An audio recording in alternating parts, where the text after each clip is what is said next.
today we're going to do something a little bit off the beaten trail, literally. We're going to bind our Jeep Wrangler owner's manual. Why, you ask?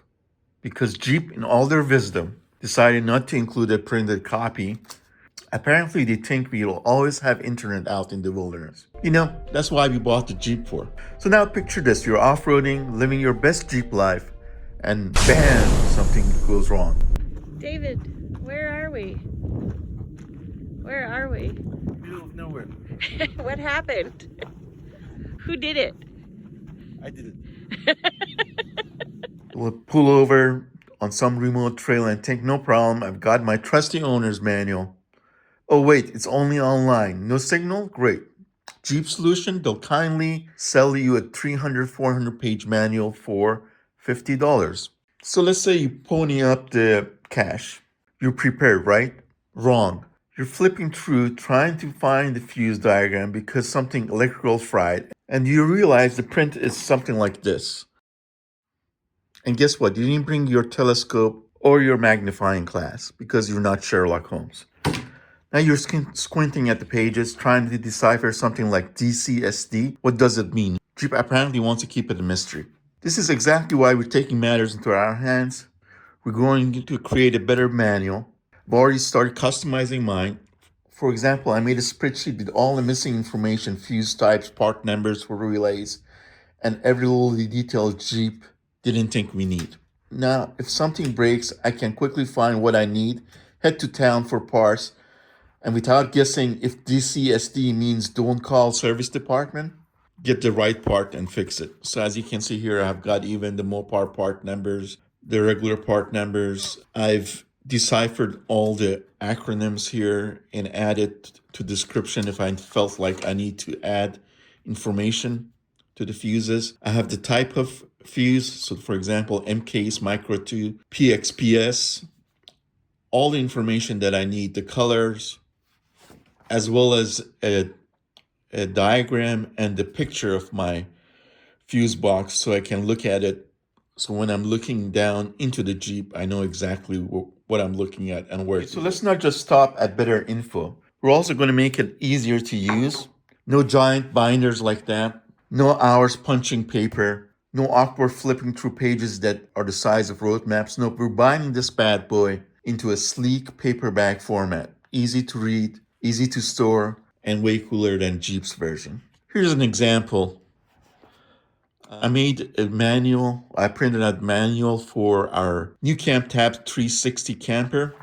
So as you can see, the cover is just a craft paper, so heavy paper. You can see it's very easy to flip through and find stuff. It doesn't take as much space as a binder. So folks, this is a dream.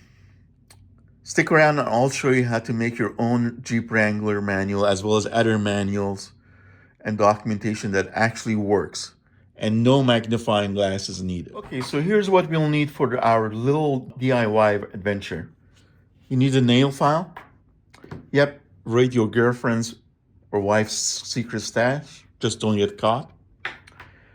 Some black masking tape, a pair of scissors,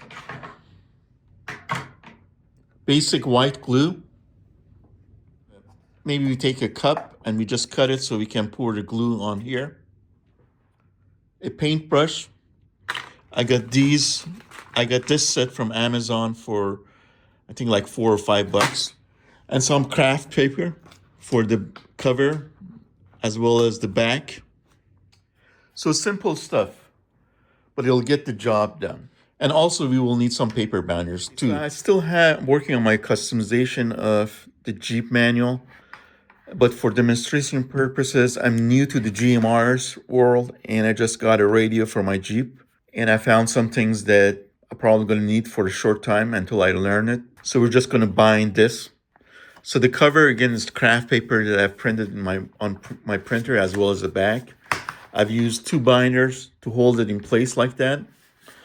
Now I'm going to go, next I'm going to basically use the nail file. Okay, so I'm going to rough this up. And what this is going to do is it's going to create a rough surface, which is better for the glue, and it's going to stick better. Okay, once you've done that, you just get some glue, white glue, Elmer's glue, or whatever this is. Here's some that I've liberated from a source that I won't reveal. Let me see. Okay, and I'm just gonna pour some white glue right into my little cup here. That's more than enough. Too much, I just need a little bit. I'm gonna get my brush. And the first thing I'm gonna do is I'm gonna fold it like this. And then I'm just going to apply glue right like so. And really, you don't need to be worried. Don't be worried if you get a little bit of glue on the sides here. That's all going to be covered by the masking tape, so it's not a big deal. So we're just going to go along here. And once you're done with this side, flip it over and then do the same thing. Just fold it over like this and just put some glue on, back on. And this is basically to get both edges, both sides, or edges of paper. Okay, so once you've done that, then you can basically just, what I like to do is just leave it for a few minutes. A few moments later. Okay, next we're gonna take some masking tape and we're gonna basically cut an 11-inch piece. Just gonna put it on the edge of the table here. And cut it. And so once the glue is set, we're gonna carefully apply it along the glued edge here for durability.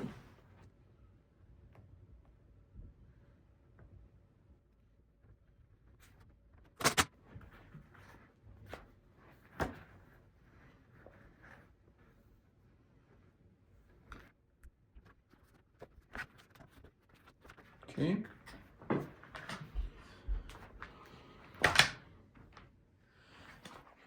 You can also use the white tape to make little tabs like this. So let's say I want to look at plumbing here. I can just go straight to that page.